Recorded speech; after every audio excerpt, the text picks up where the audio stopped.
खुलुमबाय दिनै नोंथांमोननि गेजेरजों मोनसे बाथ्राखौ जों स्पष्ट खालामनो नागिरदों। बेनो जाबाय थांनाय 4 अक्ट'बर खालि बर'नि सासे दैदेनगिरिया आसामनि गिबि मन्त्रि डक्टर हिमन्त बिश्व शर्मानो गांसे लाइजाम लिरदोंमोन आरो बे लाइजामनि गेजेरजों 30 सेप्टेम्बर खालि आसामनि मानाव गिदिर गभर्नर बिथाङा आसामनि ब्लक डेभेलपमेन्टफोरखौ पुनर्गठन खालामनायनि जि निर्देश होदोंमोन बेखौ बिटिसिनि जितु कन्स्टिटिउसनेल राइट्स बेखौ भंग खालामदों होननानै अजद दैखांदोंमोन आरो बे लाइजामनि गेजेरजों बिथाङा गावखौनो 6 शिड्युलनि सासे स्पेसियलिस्ट होननानै प्रतिष्ठा खालामनो गायसननो नाजानायखौ नुदों आरो लोगोसे बिटिसि सरकारा गावनि ओनसोलाव थानाय ब्लकफोरखौ दाखांफिननायनि रिकनस्ट्राक्ट खालामनायनि जि बेबस्था जि खामानि बेखौ मावफुङाखै दलर जिरायनानै दं होननानै बिथाङा अपवाद मोनसे होनो नागिरदों। खिन्थु जों बेखौसो बुङो जे बिथां बुंनाय बायदि बिथाङा आजब दैखांनाय बायदि रायजो सरकारा काउन्सिल सरकारनि जितु कन्स्टिटिउसन राइट्स बेखौ कुनुदिन भायलेट खालामाखै बरन्स रायजो सरकार आरो काउन्सिल सरकार मोननैजों बुजा थानाय खामानि मावलांगासिनो दं आरो जेब्लानो जोंनि काउन्सिल सरकारा आसामनि गिबि मन्त्रि डक्टर हिमन्त बिश्व शर्माखौ लोगो मोनो रायलायो अब्लानो बिथाङा बिथोन होयोमोन काउन्सिल सरकारखौ जे नोंथांमोनहा काउन्सिल सिङाव थानाय ब्लक जि रिअर्गेनाइजेसन बेखौ नोंथांमोनहा खामानिखौ मावफुंनांगौ बेनिखाय बै दैदेनगिरिया बुंनाय बायदि अजद दैखांनाय बायदि रायजो सरकारा काउन्सिल सरकारनि कन्स्टिटिउसन राइटखौ भायलेट खालामाखै बिथाङा बेबायदि अजद दैखांनायनि गेजेरजों काउन्सिल सरकार आरो रायजो सरकारनि गेजेराव मोनसे गोरोन्थि सानलायनाय मिसआन्डारस्टेन्डिं क्रिएट खालामनो नागिरनाय बायदिखौ नुहुरदों आरो लोगोसे बेखौबो बिथाङा बुंनो नाजादों जे गावल'सो काउन्सिलनि सोमोन्दै सिन्था खालामो आरो काउन्सिल सरकारा जेबो खामानि मावखौ दलर जनायनिफ्राय जेबो मिथिया बेबायदि गावनि सांग्रांथि गावनि गोरोन्थिखौ फोरमान खालामनो नागिरदों आरो बिथांनि बे नाजानायखौ जों सोंखारियो मानोना बिथाङा अजद दैखांनाय बायदि काउन्सिल सरकार आरो रायजो सरकार काउन्सिल सरकारनि मोन्थायखौ खुनुदिन खरबा खालामाखै आरो खालामनायबो नङा आरो काउन्सिल सरकाराबो बिथां अपबाद होनाय बायदि बिथाङा अजद दैखांनाय बायदि दलर जिरायनानै थायाखै जों काउन्सिल सरकारा 3 सेप्टेम्बर खालिनिफ्रायनो DRDनि गेजेरजों ब्लकफोरनि पुनर्गठनखौ रिअर्गेनाइजेसनखौ जागायदों आरो 30 सेप्टेम्बर खालि जा मानगोनां आसामनि गभर्नरा मोनसे डिरेक्सन होनानै SOPD PTC काउन्सिल सिङाव थानाय ब्लकफोरखौ दाथायफिननो थाखाय मोनसे SOP दाना होदों आरो बे SOPनि थिननाय बायदि काउन्सिल सरकार बे खामानिखौ मावगासिनो दं बेनिखायनो जों काउन्सिल सरकार दिनै जिरायनानै थायाखै उन्दुनानैबो थायाखै गावनि दायित्वखौ पालन खालामगासिनो दं आरो बिथाङा लाइजाम हरनायनि सिगाङावनो जों काउन्सिल सरकारा BTC ओनसोलनि ब्लक दाथायफिननायनि रिअर्गेनाइजेसननि खामानिखौ मावगासिनो दं बेनिखायनो अजथायै अजद दैखांनाय बर' दैदेनगिरिनि आसामनि गिबि मन्थ्रिनि लाइजाम हरनायनि गेजेरजों जि मोनसे गाज्रि बारहावा सोमजिहोनो नागिरदों बेखौ जों सोंखारियो आरो रायजो राजाखौ खावलायो जे बेबायदि गावखौनो जोबोद काउन्सिलनि स्पेसियलिस्ट हिसाबै फसंनो नाजानाय बिथांनि बे नाजानायजों रायजोफ्रा जाहाथे दैदेनजाया खुलुमबाय दिनै नोंथांमोननि गेजेरजों मोनसे बाथ्राखौ जों स्पष्ट खालामनो नागिरदों बेनो जाबाय थांनाय 4 अक्ट'बर खालि बर'नि सासे दैदेनगिरिया आसामनि गिबि मन्त्रि डक्टर हिमन्त बिश्व शर्मानो गांसे लाइजाम लिरदोंमोन आरो बे लाइजामनि गेजेरजों 30 सेप्टेम्बर खालि आसामनि मानाव गिदिर गभर्नर बिथाङा आसामनि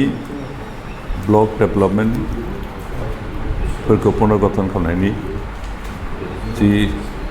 निर्देश होदोंमोन बेखौ बिटिसिनि जितु कन्स्टिटिउसनेल राइट्स बेखौ भंग खालामदों होननानै अजद दैखांदोंमोन आरो बे लाइजामनि गेजेरजों बिथाङा गावखौनो 6 शिड्यूलनि सासे स्पेशलिस्ट होननानै प्रतिष्ठा खालामनो गायसननो नाजानायखौ नुदों आरो लोगोसे बिटिसि सरकारा गावनि ओनसोलाव थानाय ब्लकफोरखौ दाखांफिननायनि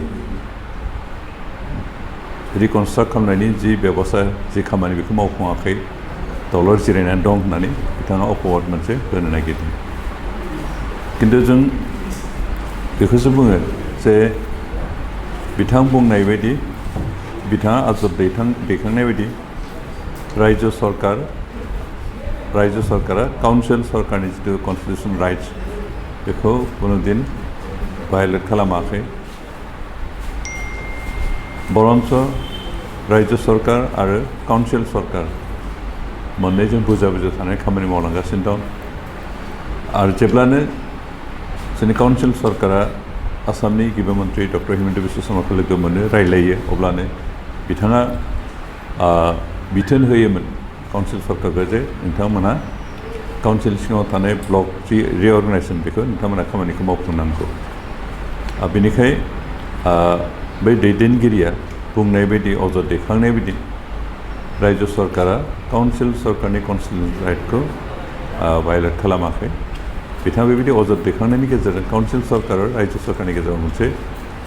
गोरोन्थि सानलायनाय मिसआन्डारस्टेन्डिं क्रिएट खालामनो नागिरनाय बायदिखौ नुहुरदों आरो लोगोसे बेखौबो बिथाङा बुंनो नाजादों जे गावल'सो काउन्सिलनि सोमोन्दै सिन्था खालामो आरो काउन्सिल सरकारा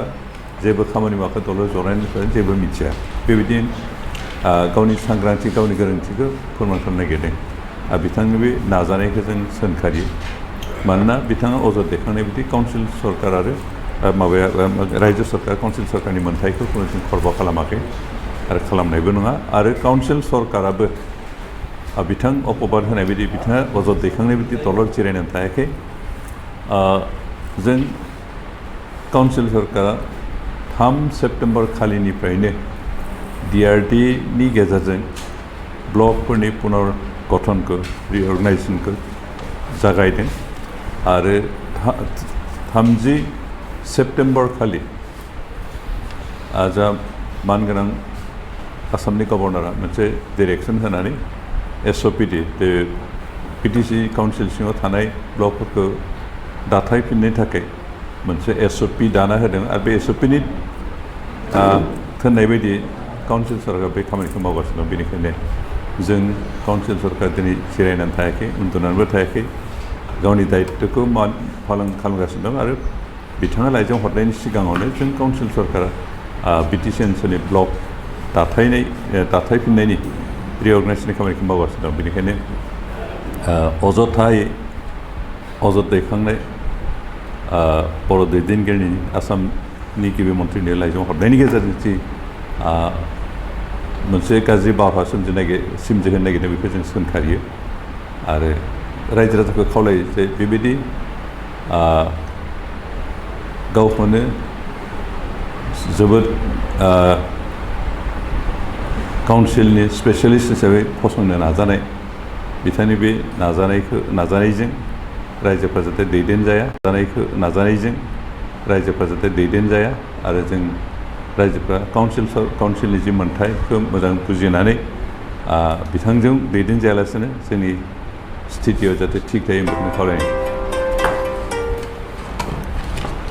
जों खावलायदों रायजोफ्रा जाहाथे बिथांजों बिथांनि जि गोरोन्थि सावगारि दिन्थिनो नागिरदों बेखौ जाहाथे फोथाया मानोना जों काउन्सिल सरकारा कुनुदिन गावनि दायित्वखौ मावालाफानो थायाखै गावनि दायित्वखौ पालन खालामालासिनो थायाखै आरो स्टेट सरकारबो रायजो सरकाराबो कुनुदिन जोंनि सायाव काउन्सिल सरकारनि सायाव जाबसिननो होनो नागिराखै आरो काउन्सिल सरकारनि जेबोनिफ्राय बेखौ हेंथा होनो नागिराखै मानोना जों अरायबो बुजा बुजि थानो खामानि मावदों चिफ मिनिस्टार अरायबो पजिटिभ दृष्टिभंगिजों पजिटिभ नोजोरजों बिटिसि काउन्सिलखौ सालायलांनो थाखाय बिसोरनो होबाय थादों आरो होलांबाय थादों ना बिथां जिहेतु काउन्सिलाव आं पिएनआरडि डिपार्टमेन्टखौ नायदों आरो जों पिएनआरडि डिपार्टमेन्टआवनो बे ब्लकनि बाथ्राया फैयो खिन्थु जों माबा हिसाबै जों इटिमेटिभखौ स्टार्ट खालामबाय बिथाङा लिरनायनि सिगाङावनो खामानिखौ जों स्टार्ट खालामबाय आरो दा सोलिगासिनो जोंहा बे माबाखौ ब्लक रिअर्गनाइजेसननि खामानिया सोलिगासिनो दं इटिमेटिभ जों गार्जेन मिनिस्टार बेनिफ्राय एमएलएफोर आरो डिपार्टमेन्ट सेक्रेटारि बायदिसिना मोनसे कमिटि दाबाय आरो बे कमिटिनि गेजेरजों जों खामानिखौ मावगासिनो बिथाङा लाइजाम हरनायनि सिगाङावनो जों खामानिखौ स्टार्ट खालामदों बेनिखायनो बिथाङा लिरनाय लाइजामा जेबो मुल्य गैया मोनसे फोसावथाय सनाजों गावखौ समायफ्लेहोनो गोसो गोनां बिथांमोननि थाखाय मोनसे गोजोनथाव खौरां दुर्गा फुजा आरो धनतेरासनि बाम्पार अफार होदों सिबि जुवेलार्सआ नोंथाङा लुबैनाय बायदि सनाखौ सिबि जुवेलार्सआव फैनानै खम बेसेनावनो लांफैनो हागोन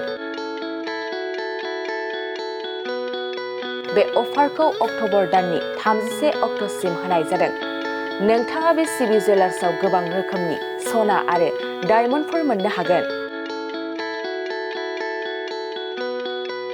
जेरै diamond jewellery Rajkot jewellery Bombay कास्टिं जुवेलारि कलकाता जुवेलारि मेसनमेड जुवेलारि आरो ट्रेडिशनेल जुवेलारिखौ नोंथाङा बे सिबि जुवेलार्सआव मोननो हागोन डायमन्ड जुवेलारिनि थाखाय 15% अफार होनाय जादों